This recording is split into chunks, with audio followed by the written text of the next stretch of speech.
From today, I'm starting new episodes wherein I'll be making humble efforts to explain about the spiritual meanings behind our Hindu gods and goddesses.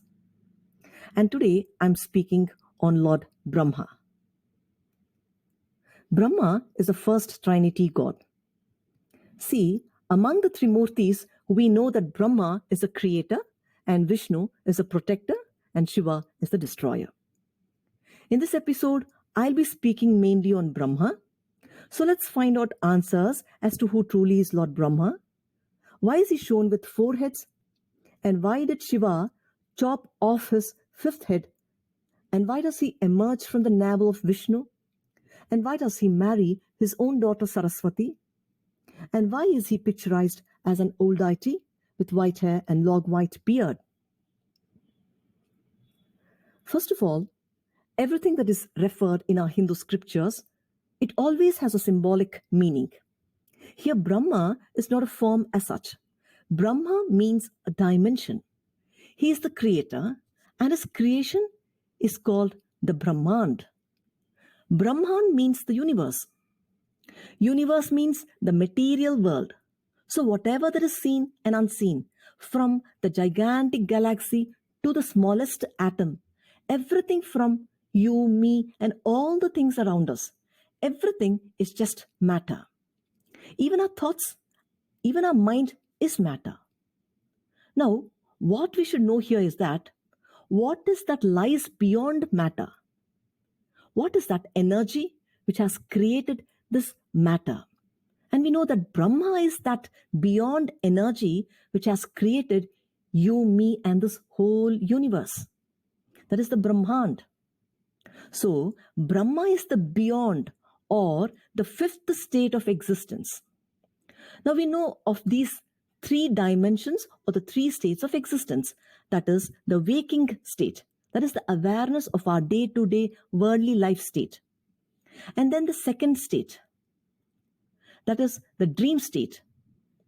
And then the 3rd state. That is the state of deep sleep. And the 4th state is usually experienced only by some few ardent spiritual seekers. Now, why did Shiva chop off Brahma's 5th head? Now, the significance of this is that only when one completely dissolves in nothingness, only then one can attain the 5th state. See, even at the 4th state, a very small identity of one's own self still remains. But at the 5th, it is the total nothingness state. Shiva chopping off Brahma's 5th head is that the 5th dimension can be achieved only after complete dissolution of oneself. Brahma as the creator is of that 5th dimension, and Brahma as the creation is of all the 4 states of consciousness. That is why Brahma is shown with 4 heads, and his 5th head, chopped off 5th head, is the beyond state of existence, or is also called as the Turyatita state of existence. Now let's know, why is Brahma born from Vishnu's navel? That is the Nabhi.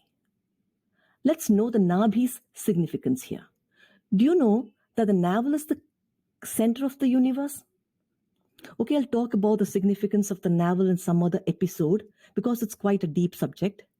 See, we know that the creation happens inside the navel, and Lord Vishnu, who is the all-pervasive space, who is ever-existent, also called as the Adi Purush, the Sanatana, that is the ever-existent. Brahma is depicted in the Puranas to be born from the navel of Vishnu, which means Lord Vishnu is that dimension who pervades everywhere, which means space. And matter, that is Brahmand, owes its existence in the space. Like, see, earth is suspended by space to stand in it. Matter has some shape and boundary of existence, we know that. And matter cannot stand by itself. It needs to be carried by space. And that space is called Vishnu. So when Brahma is pictured as shooting out from Vishnu's navel and sitting in space, it only denotes that The universe is standing in space, which means Brahma is supported by Vishnu. Moreover, the universe, that is the planets, the galaxies, even the plants, the animals, all the things around us, you and me, are not ever existent at all.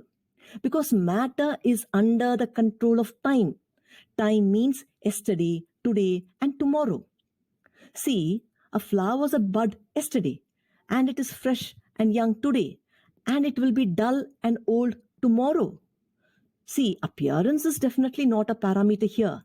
But since Brahma's creation is subjected to deteriorate with time, so Brahma is shown as an old form of deity. Matter cannot remain the same forever. Even a planet Earth will dry up completely sometime in future. So here, old age of Brahma represents that creation or matter is subjected to time. Any form of matter, whether living or non-living, everything is created and it eventually becomes old and also gets destroyed by time. Now let's see, what does it signify that Brahma marrying his own daughter, Saraswati? Now, what do we call when someone has discovered something for the first time? Like, we say that the father of Indian mathematics is Aryabhatta. I'm not talking of the Western father of maths that we know is Archimedes, but since I'm talking of ancient Hindu culture, I'm also explaining of Indian creators, Indian inventions. And when I ask who is the father of Indian science, you'll say that it is Jagadish Chandra Bose. So, father of Indian medicine, we know it's Charaka. So, when we say father of some kind of a creation, we literally mean that such and such an invention was invented by so and so inventor. Indian science was born from Jagadish Chandra Bose means here child is science and father is Jagadish Chandra Bose. Likewise, our ancient saints connoted the same meaning when they said that Brahma created Saraswati. So he is referred to as the father of Saraswati or father of knowledge. Our ancient seers exaggerated by saying that Brahma married his own daughter. And by saying so, they meant that the creator and his creation are one and inseparable. Or to put it this way, see, what is the worth of the universe if it had no knowledge at all? Isn't it not a dead thing? See how intelligent the earth is. It revolves so precisely on its own orbit. It does not even collide with other planetary orbits. It revolves around the sun so that seasons happen, and it simultaneously also rotates on its own axis, creating day and night. The cosmic clock works so precisely. There is so much of perfection and intelligence. There is also extreme intelligence in all living and non-living things. Also, imagine if your body didn't have the intelligence of its own to digest and to assimilate what you ate. Are we voluntarily digesting our food? Not at all. It's just happening as a power of our body's immense intelligence, isn't it? And Brahma marrying his own creation Saraswati simply means that creation without intelligence is of no worth at all. Hence, Brahma is depicted in the Puranas of marrying his own creation Saraswati.